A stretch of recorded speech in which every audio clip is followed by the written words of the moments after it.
me start here free 8 teams ni nyina. Kwame, you see season ba na wie ya. Players beko, players beba. But first of all, Kwame, what's the way forward? A dear na obeye improve upon season na etwemu no. So Kwame, you better from a technical bench ho. We are no about on the field, players no. And sana Kwame, one make a step. Enti ene a dear ye ya ankoye. Kwame a dear ya ne okay, but you bet me improve. Enti ene so woko haso foka. Kwame a dear na haso folk ya ankoye this season. Omo bet me aye enyoma amana sesa. Kwame, first of all, now per story say balance per information I say kano. Now omu coaches na nkasa Kwame abe problem. Coaches are and a coach obejina bench atutu nyoma dia ma haso folk Kwame abe problem. Yes, we know say Aboubakar Ouattara and the head coach as we speak for Accra to folk. But encrying say can say Maxo Konedu nsusu no e wa akire a ono nsusu no mpanifo pese omo appoint na ene Kwame omo ni didi djuma ba Kwame ene me free say ade no enkoye na wo pese wo da na wonsa no a Kwame ententem so because unu obi wo contractor Kwame ene wo na anim de wo contract ni mu a enti no wo betima ye bibia fa ho na wo ye has mpanifo anka we dey Kwame me to me opinion there.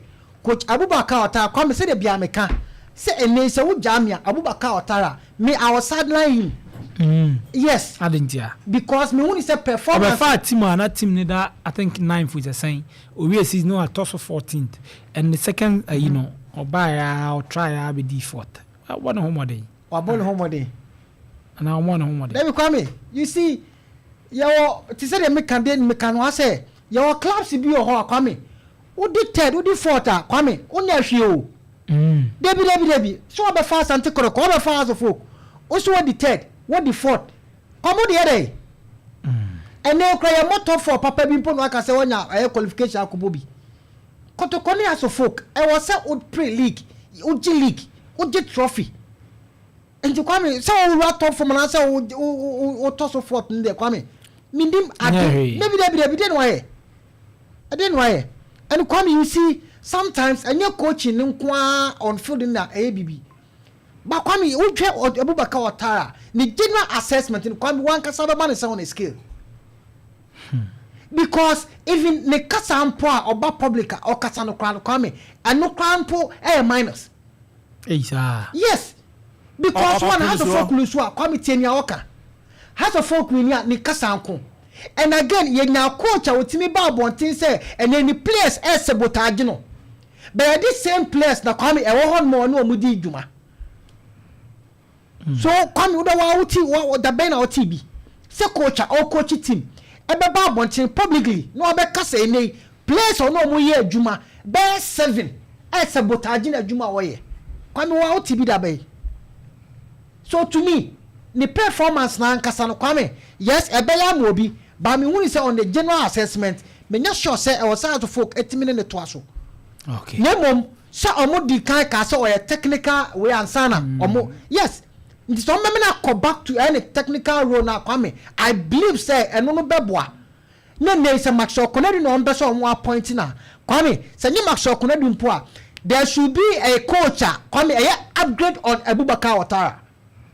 So the Ouattara na won here ni bi. Oh, come to me, I won't change my stand.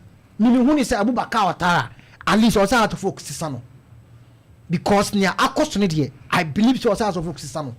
But some people are point to Obia. It should be an upgrade. I was seeing Obia. At least Aboubakar Ouattara. So, in terms of a local scene, I mean outside Ghana. And today, the management team no, and also has to focus and penny for Kwame. I was a Samuel or man who left from the right. And this a movement maintaining na Muma do no who say ne maintaining Aboubakar Ouattara, ne plan a woman ye.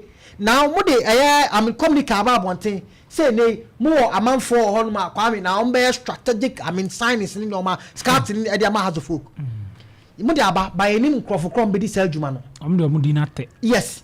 ba ene yenya Aboubakar Ouattara or submit a names among penifo yenya Max Okonedo senior o Kenya or no so no and penifo na bi edi common so no so no now edi place bi a no so person no mo ye adwuma edi ma to for penifo kwame so which is which entiene mi hu ni say ankasis na be na wiye no enoma anko ye no kwame eno na wo se hu na wo try na o solve sa issue no going forward. And then say coach na problem mawa kwame you solve that problem now if you want to move it to the next stage and then say players never sign here then you do that strategic signing because oba be a defenders nenge kwame ehini tosini and then your defenders they be not the right back the left back and also the central defense of has to folk na kwame now coach na wa appointing no ono be call no akwa request no akwa find players omo betima be shem abedi djuma e dia ma haso folk entene o come midfielder ehini na enkoye then you do that strategic signing o ko ani mu likewise kwame entene e ho na haso folk e wo so almost 30 free na omo hu e prepare omo hu ye because kwame eni kwa say omo esa repeat the season ya etwam bio has of work struggle omo ba back ba omo ntimi continue sa back na omo buy no na me omo sa call off and ye be we season na omo try so omo betimi asa keka omo nti kwame I believe say omo anka sending problem e wo has of folk omo ya aware so they should work towards that na omo try so omo be find antidote no omo dey manage sa issue na e wo honom no and now this season said omo kan no they should find players that come quality players and mobile so folk come they can perform and perform well. Quality. Yes.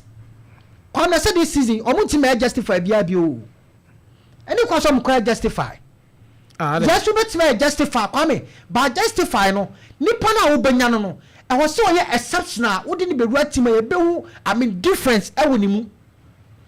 Enti nyesi akwa justify na we say we ya de no ani akopeke no need na be shim kwame da bi ye division 1 side you can go ahead I justify no but how justify no kwame players na be pick wo mu no out of justify no e also me exceptional I was see who bribe shonko wo mu akwame nei so odo wo be she team ni mu a performance no e be me hu de enti a justify na afa wo mu no and kwame a team like Heart of Folk kwame ontimi kwa justify enko fa 5-6 players enfo me ra u team nimu enfo mo season kwame da bi enye sa so they should go out there buy quality players kwame no from me team nimu at least omo experience because now couple of players are kwame omo we has to folk enya players are now ma test league no omo hu league na ni so entiane so omo ya quality bi and as experience be ka omo we nwa kwame me giri se nyom betima bibi shonko na mum e ma ne nkoya ti se de bia no se de omo kɔ no